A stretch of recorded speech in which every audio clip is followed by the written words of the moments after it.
Now, let's get started with today's topic. Al-Naseri has recently confirmed that the central bank's new approach to banking reform and development is helping accelerate Iraq's accession to the World Trade Organization. This process had been kind of stalled for a while, but now we're hearing more about it again.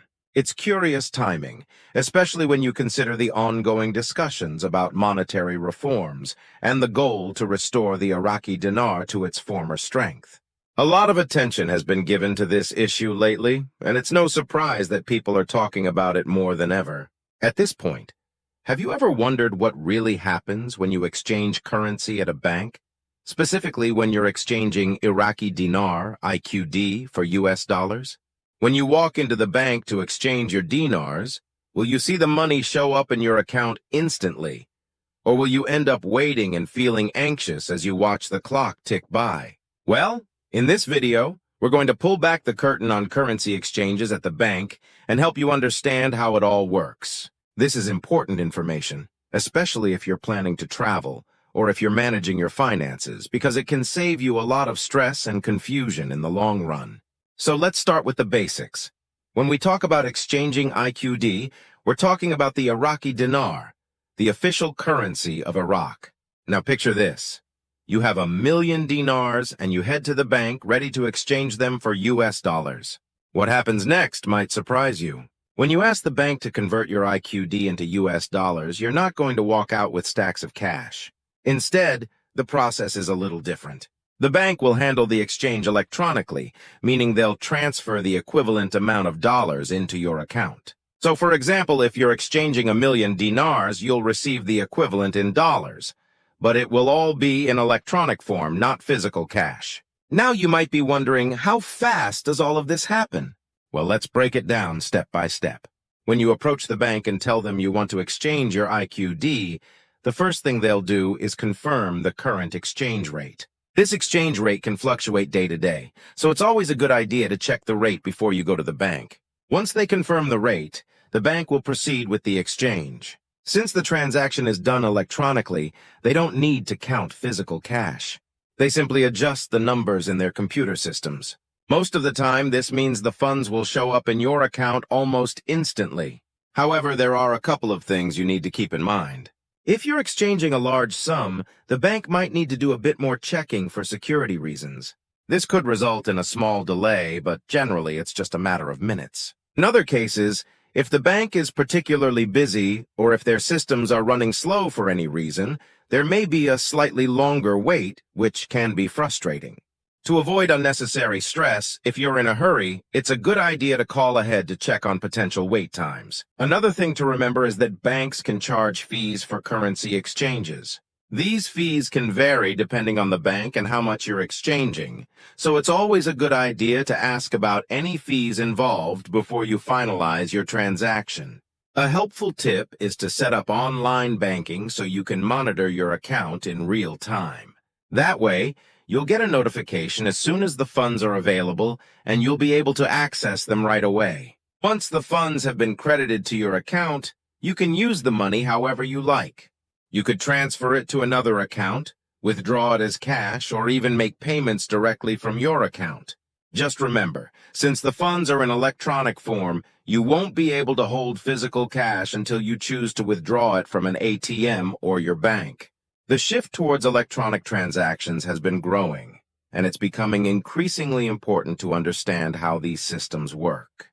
Gone are the days of waiting around for cash to be counted or delivered. With electronic banking, everything happens efficiently at your fingertips. This transition is something that more and more people are getting accustomed to, and it's something we should all be aware of as we navigate our finances. To wrap it up, if you exchange IQD at the bank, you should expect to see the funds credited to your account almost immediately.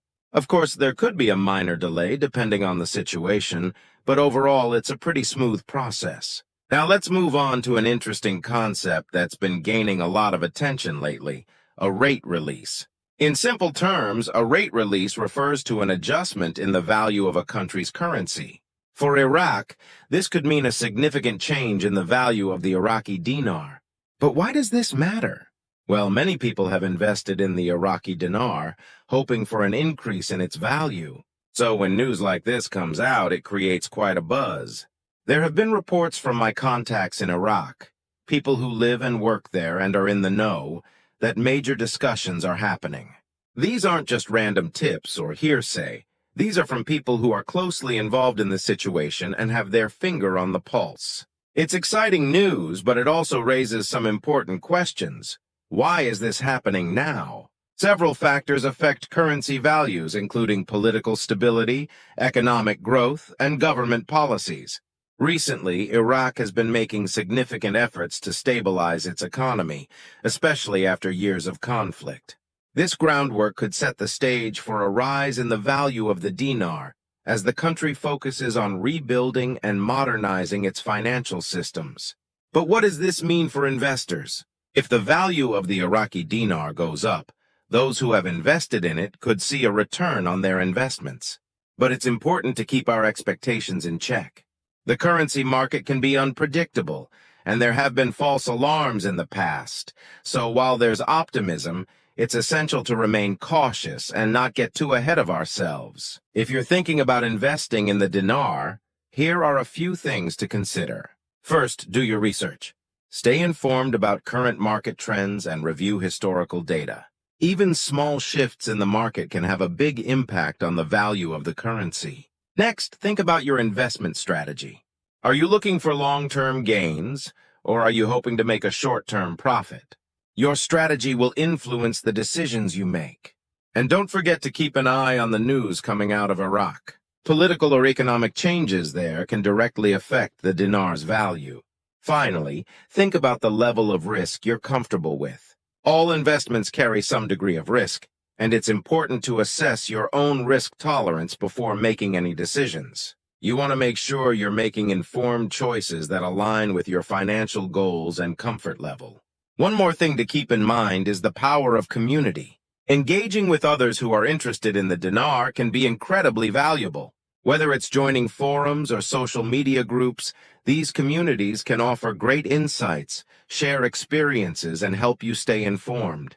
It's always good to connect with others who share your interests and goals. If this topic has caught your attention, I'd love to hear your thoughts in the comments below. What do you think about the current situation in Iraq? Are you considering investing in the dinar? Let's get the conversation started. And if you have any questions about banking or currency exchanges, feel free to ask. Your questions could even inspire our next video. If you found this video helpful, don't forget to give it a thumbs up.